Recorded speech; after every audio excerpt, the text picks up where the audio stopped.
Everybody, it's time for me to talk about FrightFest Digital Edition Day 3. On this day, we were shown Skull the Mask, Hail the Deadites, Hull, and Aqua Slash Director's Cut. Day 3 wasn't a good day. We started with Skull the Mask, which is a slasher, Nazis at the beginning find this mask and then heads explode. We get the title on the screen. Skull the Mask, when it wants to be a splatter slasher, is fun. The effects work, but there's some fight scenes that just are lots of wrestling moves and also lots of quick editing. Like one point someone will be picked up, but then the next shot will be a complete different angle. It's so many odd edits throughout the whole thing, and it wasn't fun. And it also is pretty much CSI Brazil. When it gets to its splatter parts, it does those parts, and then it just completely goes away from it. And it has these police officers investigating a crime that you don't even care about, and it's really, really badly done.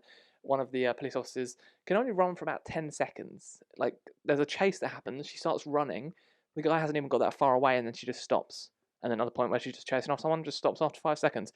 It's pretty badly done. Like I said, splatter bits, practical effects, fun, but it does a lot of what we have already seen before with this type of slasher, and I hoped for a lot more. Then this was followed by Hail the Deadites, which is an Evil Dead documentary about the fans. I love Evil Dead. I really, really love Evil Dead.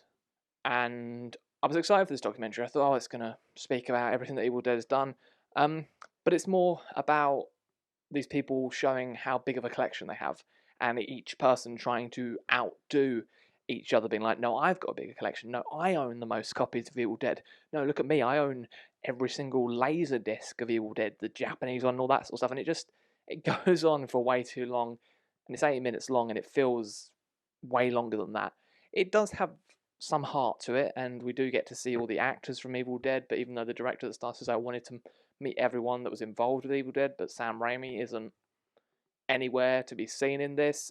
When they speak about the films, footage from the actual films isn't used. I'm guessing because it's a fan film, they didn't have license for that, so they have to use fan-made films. I think if you like Evil Dead, maybe you might find something good in this. But I think if you want to watch a proper documentary about Evil Dead, this isn't the one, because this is more just about fans, like I said, trying to outdo each other on how much stuff they own Evil Dead based. Then this was followed by Hull. There was a bit of a problem with Hull, and we were shown it with mono audio, where it only played on the left side, and everyone spoke like they were whispering, which was hard to hear, and you had to turn my TV up to the loudest I have ever turned it up to, because I couldn't hear anyone. And then when I turned it up, it got to a music part where even the sound editing on the music sounded like it just had distortion thrown over the top of it really weirdly. This has a part where I thought, okay, it's about to get good. It's people in a hotel. They all start having this weird virus happen to them. They have to go out into the hall, even though it's more a corridor in this film. And they start to shake in, and veins are appearing. And you're like, okay, they're going to explain it. Never ever gets explained. Do you know how they explain it? An after credits scene. Because that's what you always want with a film. Oh, we don't care about explaining the plot to you. Just wait until the after credits scene, which feels more like just a last minute thought. Like they finished the film and just thought, shit, we haven't explained to anyone how this virus is in this hotel. What should we do? I'll film a really badly done news anchor just speaking in front of a really badly done green screen, and have them act terribly. Just have them be like, we're about to show you some images. Oh, those were bad, weren't they? It's like, it's just, it's not a good film. Hull is a very bad film. Then the night closed with Aqua Slash, director's cut. Now, I had already seen the original cut, and I thought, hey, director's cut, maybe it's gonna be better, but it wasn't. Director's cut somehow makes Aqua Slash even worse than the original.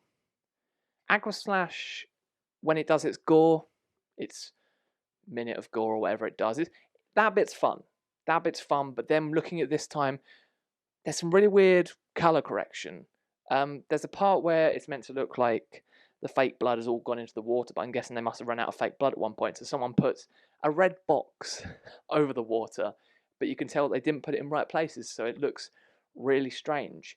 The characters are just as annoying, and guess what? We get more women being sexualized in this, just more of that added. Just one point where a glow party is happening, glow stick party, whatever, and you see shots of them getting glow paint fired at their tits, and then we get a car wash scene with women in bikinis and that, which was never in the original cut, and it's really weird. Just the parts that have been added to this don't work, and they completely changed something that I thought did work in the original. I wasn't a fan of the original cut, but they did something that was like, okay, that makes you believe something else happening in the film, and this time they just completely removed it. A scene that originally opened the original cut that made you think, okay, this is going to be a slasher, is now put into the middle of the film. So it's just all quite a messy film, and it's shocking when a director's cut is worse than the original cut. So that's FrightFest Digital Edition Day 3. Just me moaning. I'm sorry. If you enjoyed these films, like I said again, it's cool. You can enjoy those films. Just because I don't like them doesn't mean you don't have to like them. Like them if you want to like them. If you like them, let's talk about them in the comments down below. What films have you actually really enjoyed at the festival? Because we're about to get to the final day. Just let me know. Let me know what you've enjoyed, what you've hated, all that fun stuff. And I will see you all again for the final day, Day 4. Goodbye.